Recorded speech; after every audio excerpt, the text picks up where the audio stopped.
What would happen if you built a refuge for a persecuted people in a place where another people already lived? In the next few minutes, you'll learn why this moral quandary is at the root of the struggle between Israelis and Palestinians. First, there are a couple of things it's helpful to understand. One, many Jews fled harsh persecution in anti-Semitic Europe, especially the Nazi Holocaust. Zionists encouraged massive immigration to historic Palestine, at that time a British colony, where Jews had an age-old connection and where small Jewish communities had long existed among larger groups of indigenous peoples. But when the UN offered the Jewish immigrants the majority of the land for a new state called Israel, for the indigenous Palestinians who lived there, it was a massive destruction of life. They rejected the UN's partition plan, and several Arab states invaded the new state of Israel. Israeli forces essentially erased over 400 Palestinian villages and towns. By the end of the fighting, Israel controlled 78% of historic Palestine. And when 750,000 Palestinians who fled or were expelled during fighting tried to return to their homes where the new state now stood, they were permanently barred by the Israeli government. While over 100,000 of their relatives and neighbors who hadn't left became second-class citizens of the new state, along with the new Jewish majority. Today, Palestinian refugees and their descendants number in the millions. Most are in the Gaza Strip, the West Bank, and Jordan.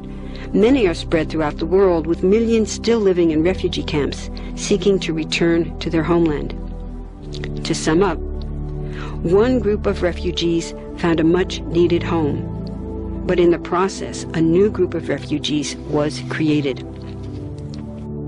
Here's the second thing to understand. Israel was founded as a Jewish state.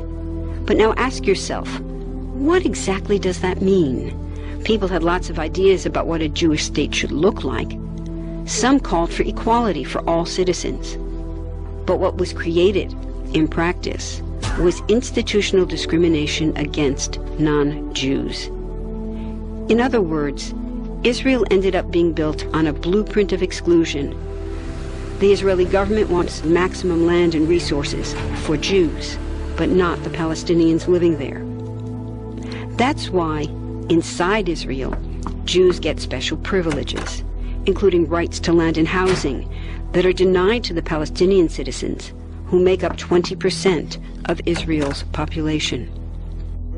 That's also part of why Israel has never defined its borders. In fact, they still hold on to land, the West Bank and Gaza, that they conquered in the war in 1967. Since then, Israel has built Jewish settlements throughout the occupied West Bank, building Jewish-only cities and supplying them with infrastructure like roads and army camps, schools, and even a college. Military occupations are meant to be temporary, but after 40-plus years, this one looks permanent and entirely unjust. In the West Bank, Israeli Jewish settlers and Palestinians live on the same land, but must live under two completely separate and unequal systems of Israeli law. The Jewish settlers dominate the natural resources, including water and agricultural land, and they're backed by the Israeli army.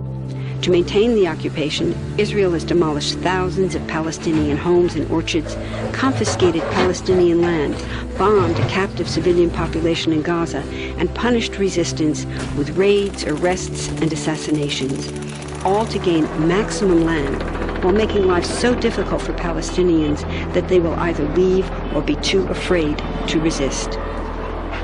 Palestinians have fought back. For decades, they tried to achieve national liberation through armed struggle. Some groups still do. But the majority now support popular protest instead. The deeply harmful pattern of control, repression, and violence profoundly harms Palestinians living under occupation and Israelis living as occupiers. This must be broken to reach a peaceful and secure future for both peoples. Now that you understand the problem, what about the solution? What about peace talks? So far, over 2 decades of U.S.-backed peace talks have actually made things worse by helping Israel continue the occupation. It's been years of talking while Israel massively expanded the Jewish settlements and literally redrew the map. Peace talks are good if they're real, but not when they're theater to cover a land grab. So now what? The current world superpower, the United States, has been a terrible friend, enabling Israel's destructive and self-destructive expansion onto Palestinian land by funding the Israeli military, the biggest recipient of U.S. foreign aid in the world. But there's another superpower that can make the difference: you. There's a movement with hundreds of thousands of people just like you across the world, including Palestinians and Israelis, protesting, educating, divesting, and boycotting, all to bring nonviolent international pressure on Israel to stop violating human rights of Palestinians.